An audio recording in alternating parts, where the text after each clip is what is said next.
मित्रों, बीजेपी के राष्ट्रीय महासचिव हैं दुष्यंत गौतम बहुत परेशान है आजकल इस बात से कि किसी महिला ने एक वीडियो जारी कर कहा है कि अंकिता भंडारी नाम की 19 साल की लड़की की हत्या के मामले में जिस वीआईपी का नाम आ रहा था वो दुष्यंत कुमार ही है।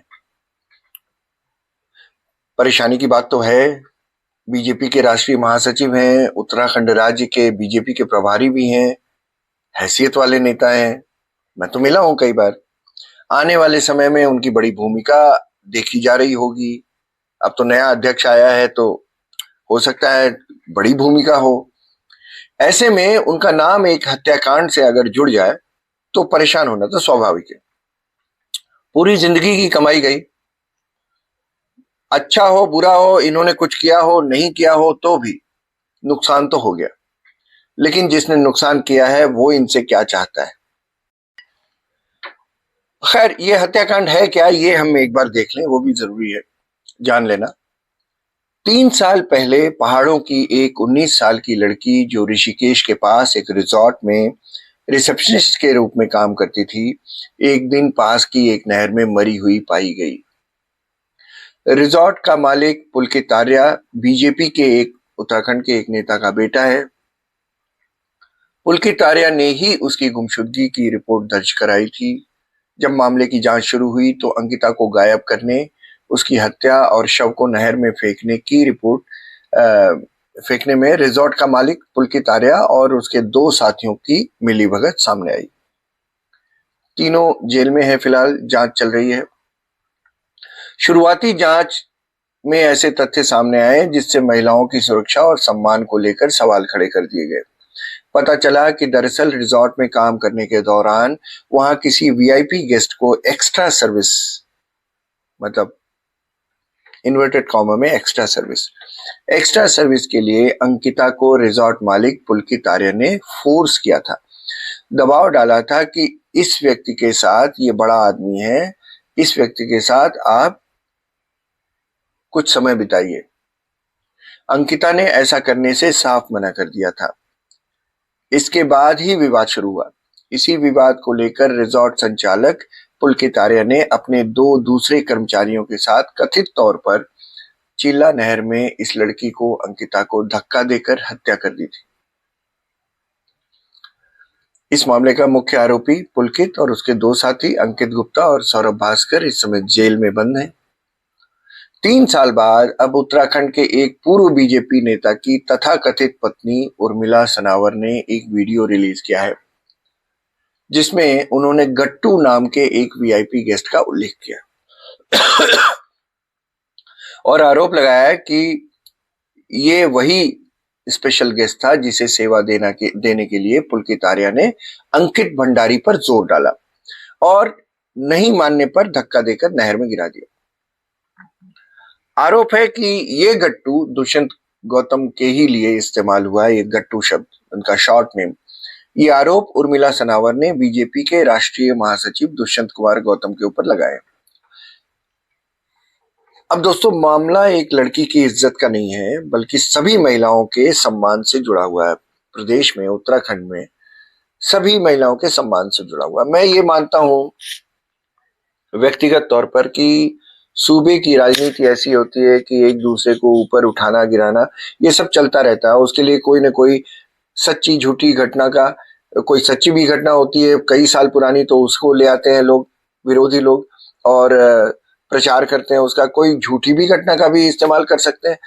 एक बार भाई आपके नाम का इस्तेमाल कर लिया तो आपका तो नुकसान हो गया, बाकी बाद में जांच में वो आती रहे, झूठ साबित होती रहे तो नुकसान तो आपका हो गया। तो कई बार ऐसा होता है कि किसी बड़े नेता या बड़े आदमी का नुकसान करने के लिए भी कुछ झूठी खबरें फैलाई जाती हैं। तो ये भी हो सकता है कि ये झूठी खबर हो, हम ये नहीं कह रहे कि ये सच्ची खबर है।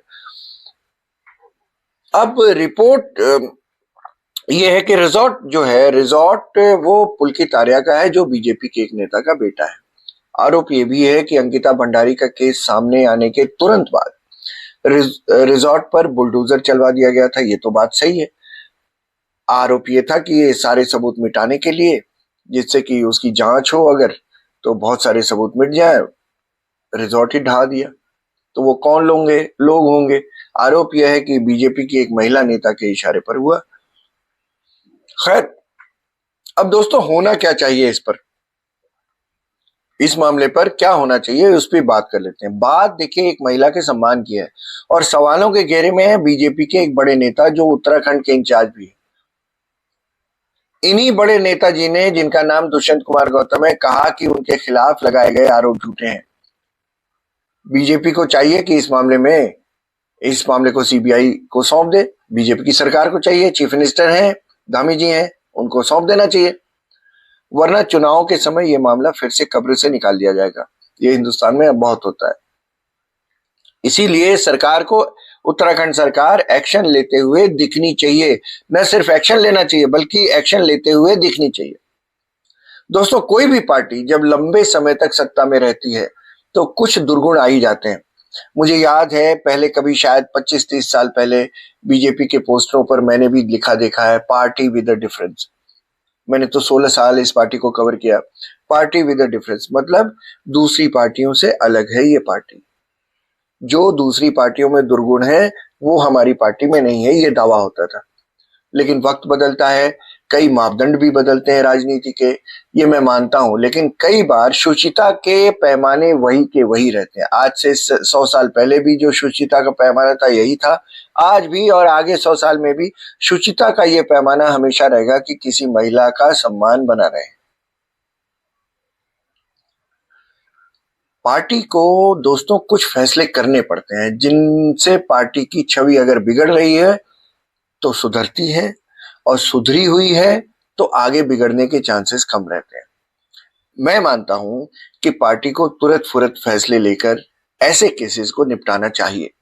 अगर गलती अपने कार्यकर्ता की है तो उसको सजा मिलते हुए लोग देखें, और गलती नहीं है तो भी एक पारदर्शी जांच करवाई जाए, जांच होते हुए भी लोग देखें।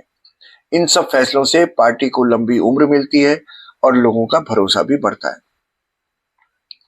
और मुझे पक्का यकीन है दोस्तों कि पार्टी मानती है कि व्यक्ति नहीं पार्टी बड़ी होती है। ये मैंने पिछले 30 सालों में देखा है, बीजेपी में खासकर।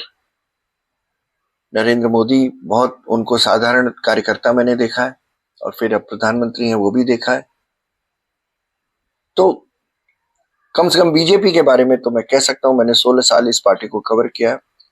व्यक्ति नहीं पार्टी बड़ी होती है, और किसी भी समय पार्टी को जरा सा भी अगर डेंट लगता है तो कम से कम बीजेपी में तो ऐसा है कि वो गंदगी साफ करते हैं या साइडलाइन कर देते हैं, कुछ ना कुछ करते हैं। तो दुष्यंत कुमार गौतम एक बहुत छोटे से हिस्से भर हैं, और कार्यकर्ता तो हमेशा छोटा ही होता है, पार्टी सबसे बड़ी होती है। आपको याद होगा 2014 का चुनाव जीतने के बाद जब नरेंद्र मोदी ने संसद के सेंट्रल हॉल में अपना भाषण दिया हुआ था तो बीच में भावुक हो गए थे, और उन्होंने कहा था कि पार्टी मां होती है, पार्टी से बड़ा कुछ नहीं होता। और मैंने ये महसूस किया, बीजेपी के पुराने नेताओं के साथ मैं बहुत टाइम मैंने बिताया, मैंने देखा कि सचमुच उनके यहाँ कार्यकर्ता बच्चे की तरह होता है, जो परिवार में होता है। जैसे हम बच्चे को मारते हैं, पीटते हैं, गलती करने पर प्यार भी करते हैं, दुलारते हैं, इनाम भी देते हैं, चॉकलेट खिलाते हैं, उसी तरह उनके यहाँ भी है। मुझे उम्मीद है कि दुष्यंत कुमार गौतम इस मामले में बहुत छोटे से हिस्से भर हैं, और पार्टी जरूर आगे आने वाले हफ्ते 10 दिन में कुछ न कुछ फैसला जरूर करेगी।